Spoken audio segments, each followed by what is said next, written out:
Folks, less than 10 days away to the trade deadline. What are those Leafs gonna do? Who knows? We're gonna try to break it all right down for you here with a special guest on the OZone.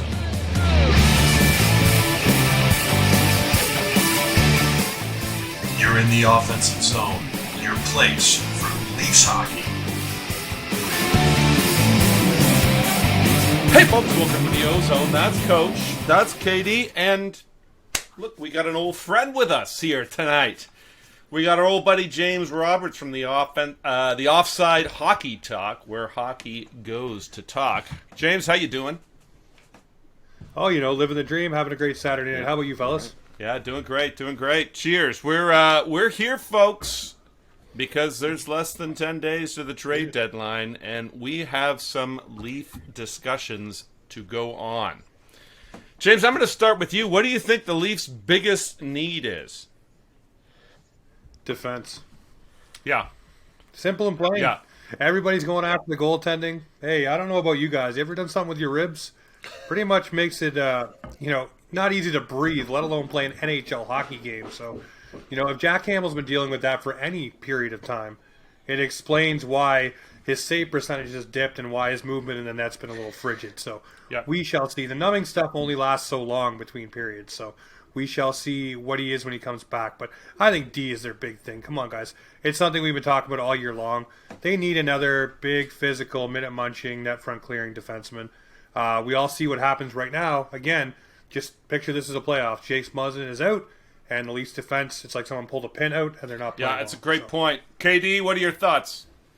Well, as of today, I mean, the problems we have right now, goaltending, defense, forward in that order. The hope is, and I don't think you can deal. I don't think you can solve the goaltending problem externally. Like, I think it's an issue that they have to resolve it themselves. Listen, Mrazek has never been consistently bad in his whole career, and he is now. I was at that last game, and he couldn't stop anything. So he can't get any worse. Campbell's injured. He's not right. I'm hoping this is the low point. And then I think, as James says, we have to go after the D.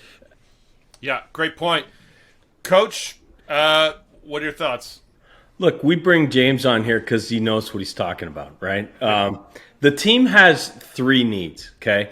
Third, in priority, would be a legit top six player that could play on Tavares' line. We could upgrade that line. I'd say that's third. Second is a replacement for Peter Mrazek, so we could address the goaltending. I don't believe with anybody that would be available, you could find anybody better than Jack Campbell the first half of the year.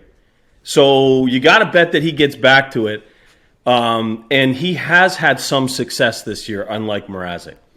But with Mrazek, I think it's pretty clear there's a lack of confidence there that it's going to be really hard to get back. Let's find another guy like that and give him a shot as opposed to Mrazek. So if we could do something like that, that's the second. The first is absolutely the D, and it's this specifically, guys. It's a bona fide top 4 D who must play the right side, must be big, and must be good defensively. So I'm not looking for a guy like Riley who's going to take off. I'm looking for a guy who can play in his own end, and he has to play the right side. And we'll get into that as we go. But that is far and away the number one need that we have right now. Yeah, okay, good points. I think we're all in agreement. A big D would help. Coach wants him on the right side.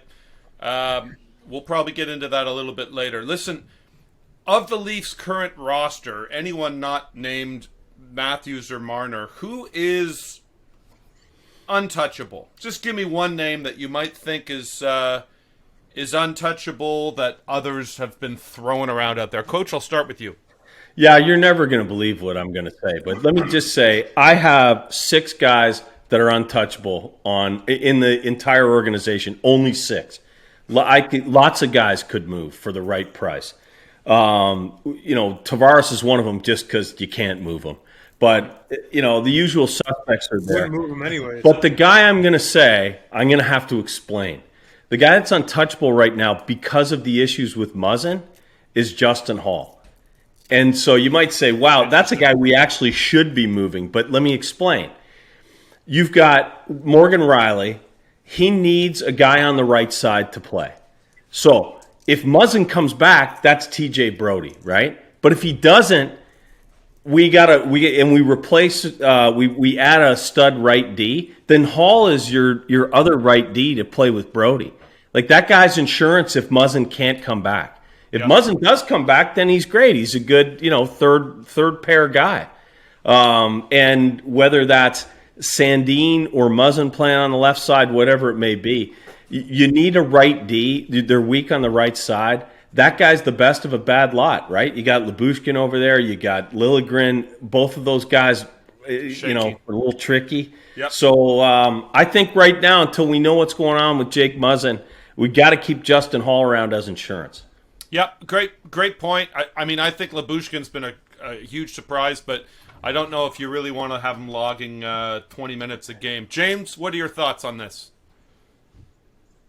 For me, I look at you talk about John Tavares, and everybody's this season for real has been beating that man down. He's a point per game guy pretty much. What more can you ask for him? He was on a little bit of a goal drought, but now he's got 3 in the past 4 games or something like that. Not doing too shabby if you ask me. But if you look at this roster and you say who is the untouchables, it's your core 4. It's your Matthews, your Marner, your Nylander, and your Tavares. I'd go Mojo Morgan Riley. And then I go TJ Brody too. TJ Brody, to me, you look at him and he's another one. If that guy is not in the lineup, the amount of 2-on-1s per capita he breaks up a game is insane. And you feel secure when he's on a 2-on-1 because he's back there and he breaks it up beautifully. It's not a, oh crap, it's over. It's, hey, this guy's going to break this up. Another guy I'd throw in there that's an untouchable too is Nick Robertson. And the reason why I say that is you need cheap, skillful players who can play in your top 6, who are on entry-level deals. You look across the league, that's what teams do. Toronto is trying to make Nick Robertson that option. It's very hard to do right now because he's not getting playing time. But if he gets the reps on that second line, I think he's that answer that you're looking for. Yeah, that's a great point. I mean, you would need a great big return for him because he's kind of a bona fide first round pick at this point. He's proven it. He's played some NHL time. And also your point about Brody, he is the best Leafs D on a rush. I don't think you can even question it. Katie, what do you think? Well, as James talked about Brody, I always loved the expression with Brody about lifting all. Brody seems to lift all boats with him. Whoever he plays with plays better. But on the forward side, that's also David Kampf. I think he's a must-have. If you're going into the playoffs, you're going to play important, strong minutes. That third line's been fantastic for the Leafs, and without him as that third line center, Keith never has to worry about. You take him away, and then that bottom 6 is a mess. So he's, I think, the anchor for the bottom 6, and plays. He'll play top 6 minutes in the playoffs. Absolutely. Yeah. Let me ask you something. So I have Bunting as untouchable just because of the production with the contract. But James, let me ask you this: you mentioned Nylander as an untouchable. I think I might move him for the right deal. Would you even consider that?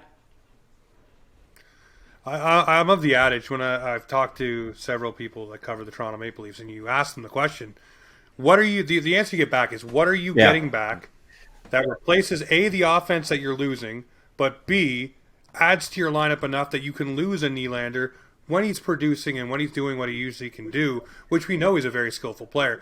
Are you winning that deal?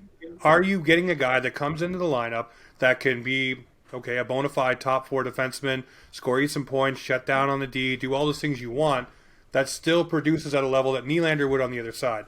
The answer is no. And what do you have in the organization to replace William Nylander right now? There isn't anyone. Nick Robertson's already filling in for someone on that top line. So you have no one else to replace that player. So now you're taking away, and you're looking for now a top 6 forward after you fill in the D. So the Leafs need to keep Nylander because you need those 2 lines. And what do we know about depth? Depth wins you playoff rounds. Depth keeps you going. If you could win that trade, maybe you consider it. But you're saying there's no way you're going to win it. Even if I don't think there's a way that you can win it if you're taking away a player with that much. That's right. My sources tell me in Arizona Nick Ritchie is available. We could maybe get him back. Coach, I'm going to skip that question. I want you to give me a trade. Give me an actual trade that you think is realistic. Sure thing. I'll give you two for the price of one. The philosophy is you must get the best player back, and you have to do whatever you can to be a tough out for Tampa or Florida, right? So here's two. Peter Mrazek and Joey Dusak, he's a minor leaguer. He's asked for a trade anyway. For Jonas Corposalo. Corposalo makes $1 million less. He's struggling below 900 this year. He's been okay in the league. Same with Mrazek. Both guys could use a change of scenery. But my big one here is this. Travis Dermott and Alex Kerfoot and a second rounder I'll throw in so they keep some salary back. And what we get back from Philly is Justin Braun. Nice work there, James. You must have seen my script. And Claude Giroux. Giroux's on they got to keep half his salary. So there's plugging in a guy on the second line. He's not coming back to Philly anyway. See if we can loosen that out of there. That's my starting point. I don't think what we're offering gets that deal done. Yeah. But let's start there. Okay. If I were to comment on it, I'd say if I'm Philly, I probably want a little bit more. But Sure. You also are dealing with a player that has to play ball, right? Giroux has a no movement clause, so it weakens your hand. Guys, real quick, what are your thoughts on Coach's suggestions? I like Justin Braun. I already said it. And Claude Giroux, I don't see him being a Maple Leaf, honestly. I see him either going to the Avalanche or the Florida Panthers. Okay, good point, Katie. I'd take both guys. We probably have to give up more for it, but it's a good start. It's a good start. I think right off the bat, you solve your second line problems quite a bit, and you certainly add a little bit of net front presence, which over the last month has really been the biggest issue that I think we've seen. Katie, we don't actually have a lot of time, guys. So, James, what do you got? You got one trade you want to see us do? Yeah, obviously you got to wait for Jack Campbell to get back, but I want to make a flip here. You flip a prospect and a B-level prospect maybe, and a couple picks to Ottawa and get Forsberg over here. Obviously the numbers are pretty good. He's cheap, and he's someone who could be a stopgap answer right now. Maybe even flip Ottawa Anderson or Mrazek and go that way, free up some more cap space to go big game hunting. But I bring in Forsberg just to shut it down for a little bit. Keep Colliger and a wall up, and away you go. Wait till Jack gets back. All right, folks, there you have it. We're going to keep you posted. Tell us your thoughts. Throw it in the comments. Hit like, ring the bell, hit subscribe. We're going to bring you all the Leaf stuff you can possibly handle right here on the OZone.